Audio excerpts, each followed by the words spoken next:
Okay, guys, I just finished reading you something, but I rewrote, so I'm confused. But here we go, I think. Okay. Brent went to the office to see Jeannie. Hi, Abigail. You met the new talent? No, who is it? She asked while continuing to type. Her name is Rose. The name struck a chord. What? Rose. He'll likely bring her by to fill out the paperwork.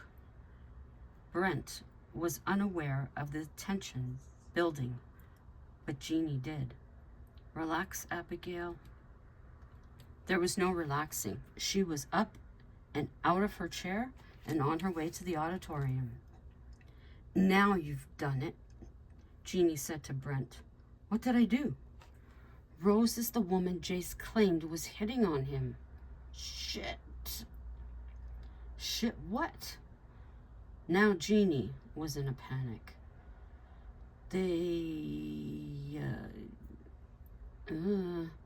Jace didn't seem upset that she was here. They looked pretty close.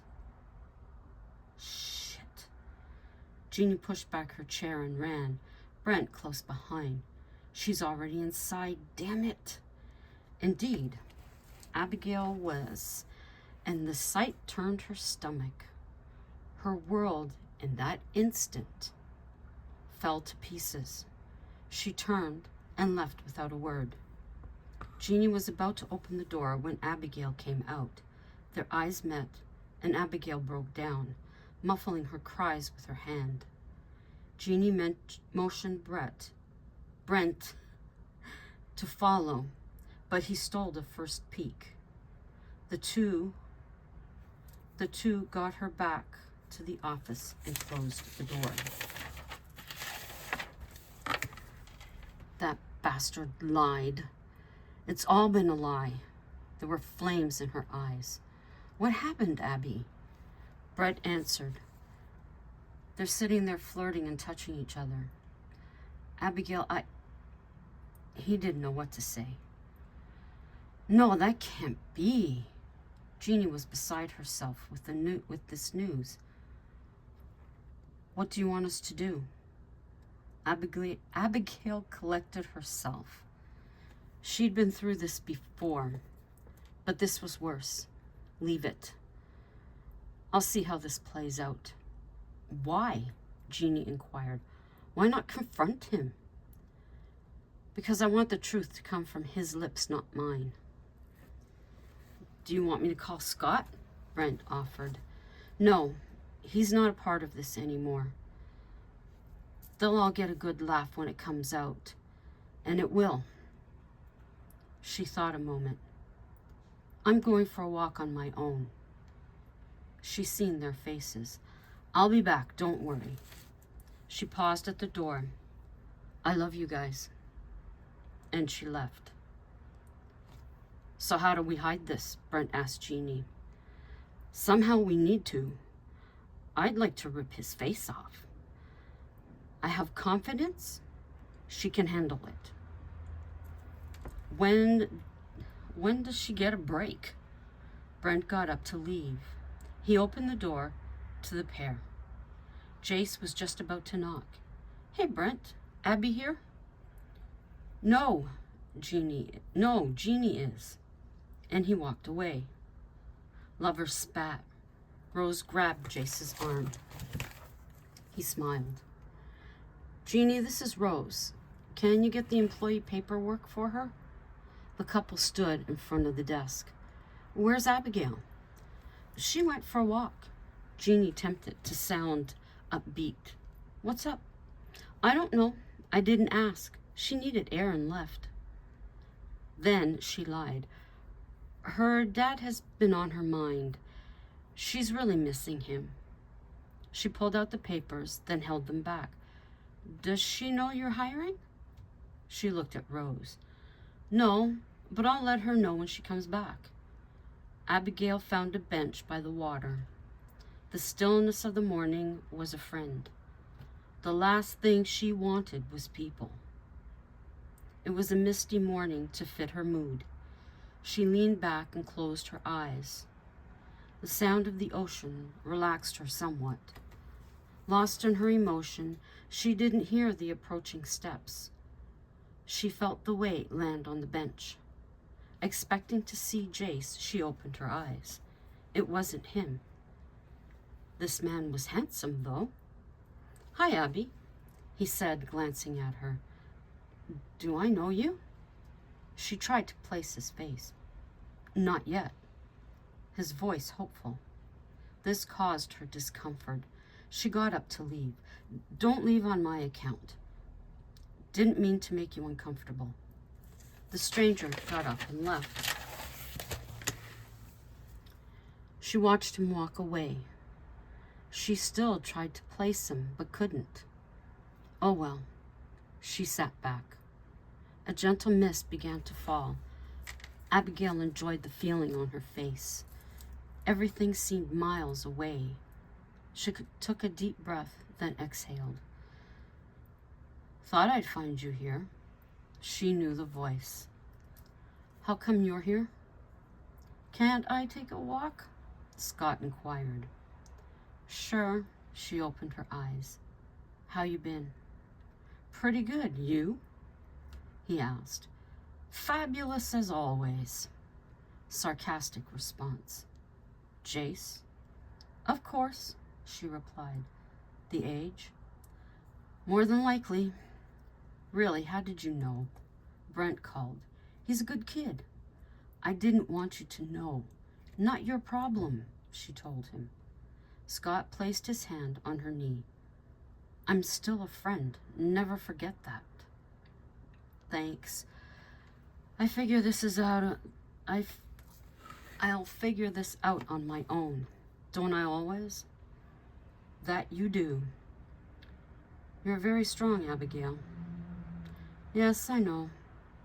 I appreciate your time, but I'd like time alone." She glanced down the path to the right. "Here he comes." "Jace?" Scott searched the path. "No, that guy. He came and sat with me. Said I didn't know him, yet when I asked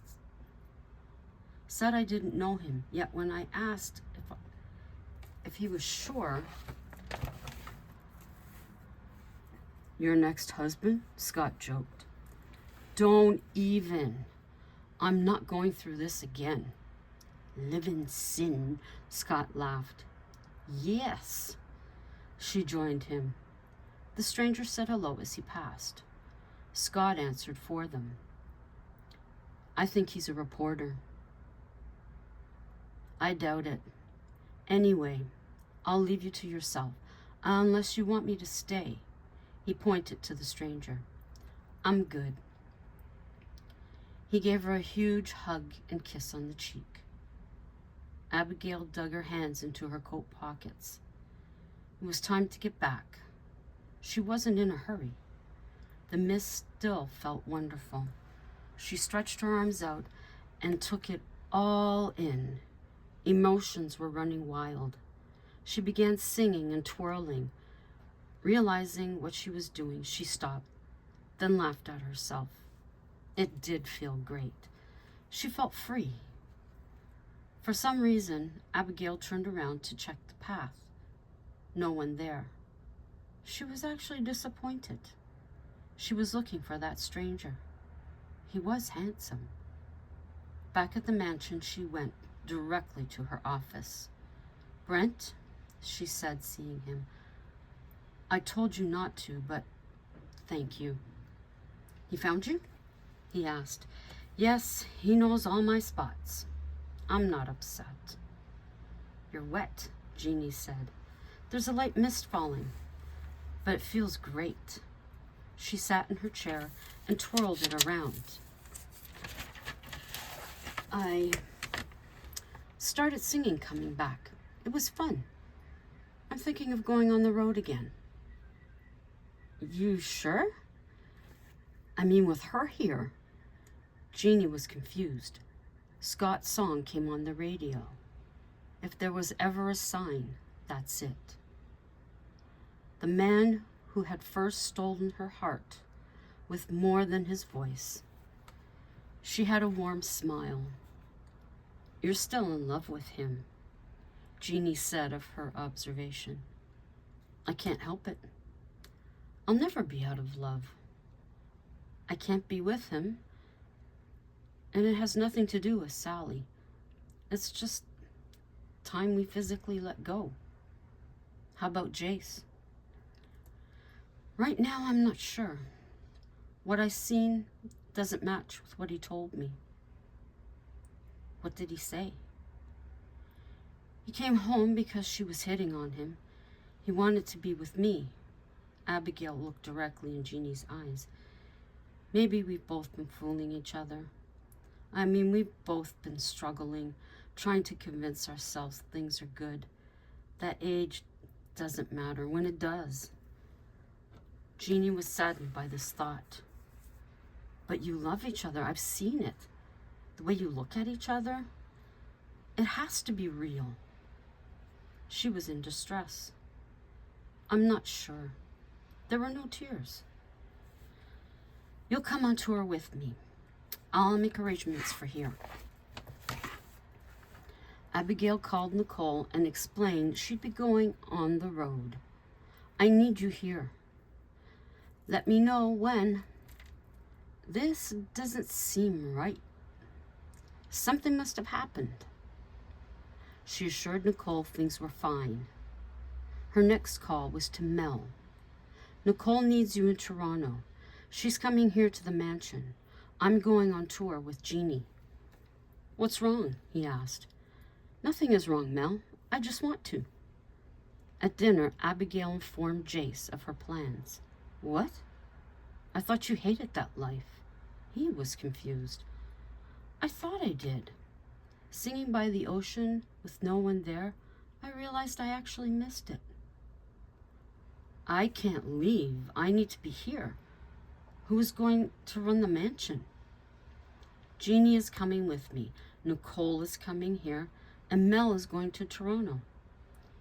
"Wow, you have this all figured out."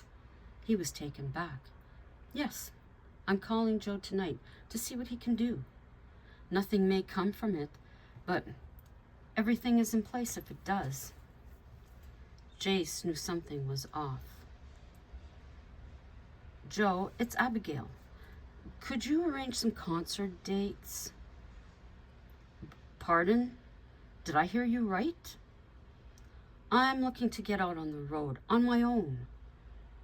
I did have a few inquiries. I'm still surprised. My pages are stuck together." "Meet me at the studio tomorrow and we'll go through things." The distance between them that night was huge. When it was time for bed, Abigail said she'd read a bit more, then join him. But she didn't. She fell asleep on the sofa. Jace woke in the morning to a cold bed. He went out to the living room. Abigail was fast asleep. He enjoyed watching her. Abigail slowly woke up. "Morning. You didn't come to bed." "I must have fallen asleep reading. I need to shower and get going." She avoided his kiss. Jace was miffed.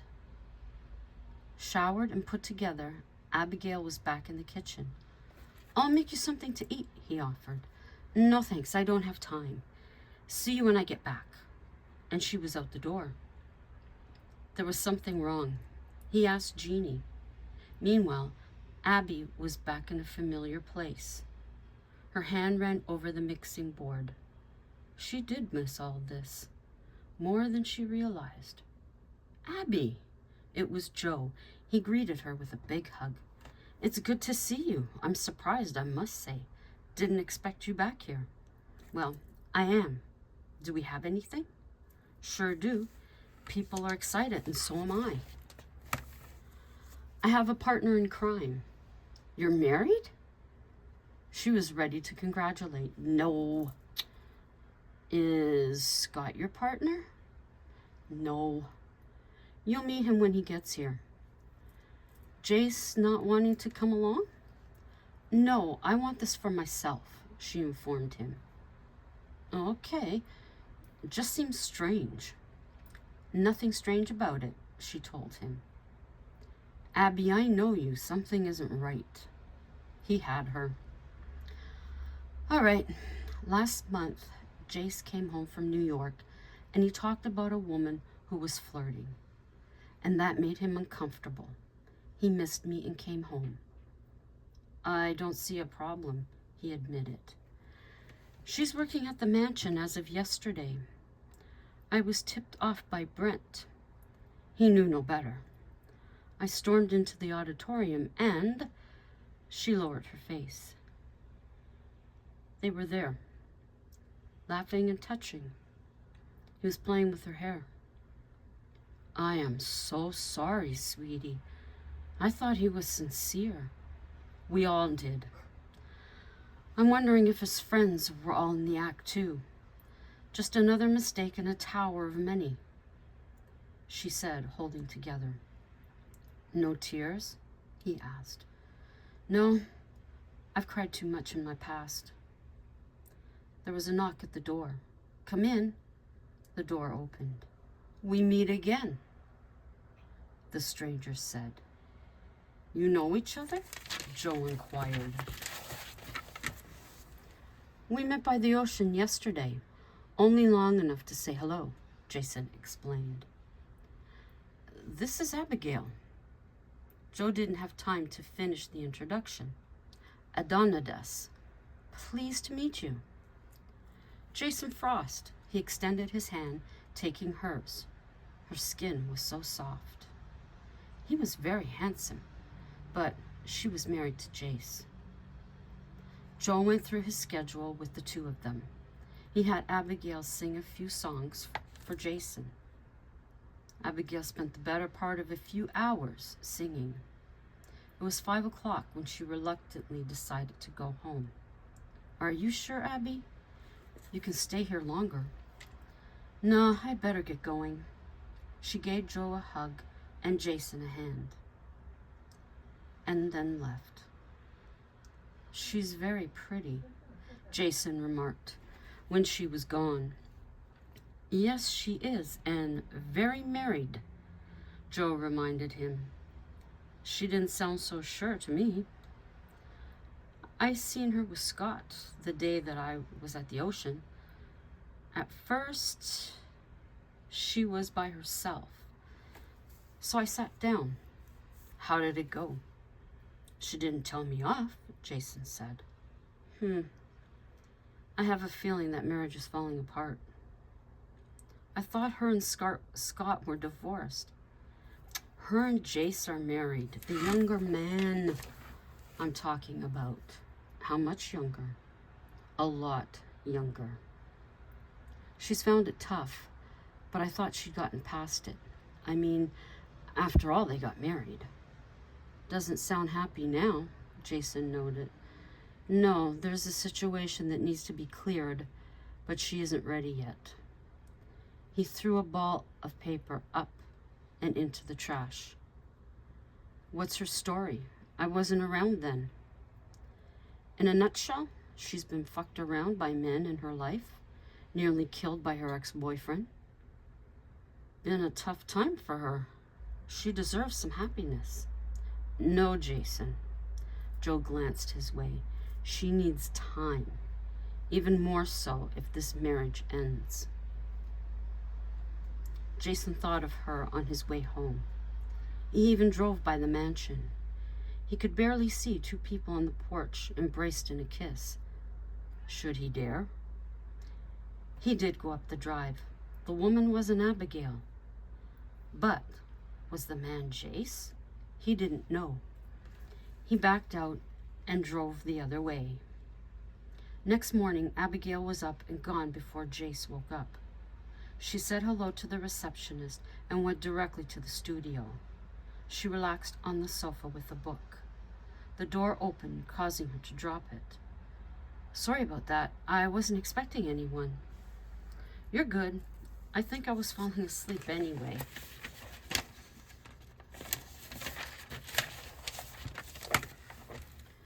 Not sleeping well? Jason asked. It's all good. She sat up. Hollow. Is it good? He sat beside her, handing her the book. Very good. A different vampire story. Looking forward to the next one. You're going alone on this tour? No, my friend is going with me. I'm hoping she'll enjoy it. If her boyfriend becomes famous, she'll know what to expect. So what's your story? You don't know? She realized Joe may have told him. You'll get to know me if you stick around. Oh, I plan on it. He touched her hand. She didn't move it. You can always talk to me. I may take you up on that in the future. I just hope you don't double back on me. It's difficult to trust. I understand. Jason's phone rang. Hey, Joe, where the hell are you? I'm not making it in. He explained the situation. He isn't coming. Landslide by his place. I warned him against that house. He never listened to me. Lucky I live in the city. May as well rehearse, she said. Time clicked by, as it does. Think it's time for a break. I need food, he laughed. Sounds good to me, she agreed. They ordered in from a sub shop. They sat on the Chesterfield and ate. How long have you lived here? The questions began. Off and on for years. I grew up here in the beginning. My parents divorced, and my mom took me to Toronto. I lived there till I was old enough to leave. I came here to spend time with my dad. I finally moved here to get away from Toronto. It wasn't a good scene for me. That's all I'll say. Fair enough. That is basically it. My dad passed a few years ago, likely longer than I remember. My uncle passed away. You've come through it all. With a lot of scars, but I'm here. She scrunched up the piece of paper. She scrunched up the paper wrapper. You needed them to be here. You needed them to be here. He was right. Brent had reached his limit. Seeing Rose hanging off Jace was the last straw. Jace, I need you in your office. Jace followed him. Problem? Brent closed the door. What are you doing?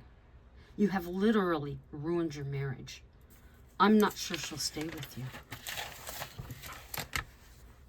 The words surprised him. I seen you two last night, this morning. Why can't you just keep your word?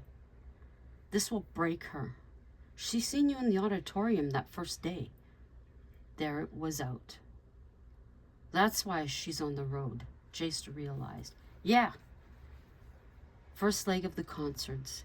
Everyone was in place. Joe, Jeannie, Abigail, and Jason were on the road. Jeannie could see the attraction between her friend and Jason. Honestly, they appeared the better match. First hotel rooms side by side. Abby, can I be honest with you? Jeannie asked. I hope so. What is it? Abigail zipped open her bag. Jason is attracted to you, and I believe it's mutual. Abby made no comment. Don't feel bad. Jeannie took hold of her shoulders. I shouldn't be. It's a situation right now. I wouldn't be feeling like this any other way. Abby, I believe you would. What's wrong with me? I hear his voice and I feel calm. I want to rest my head on his chest and listen.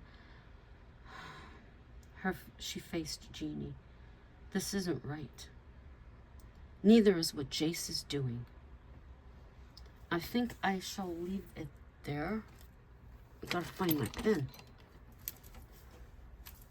I will leave it there. And hopefully I'll pick it up tomorrow. So until that time from a rainy Ottawa, ciao for now.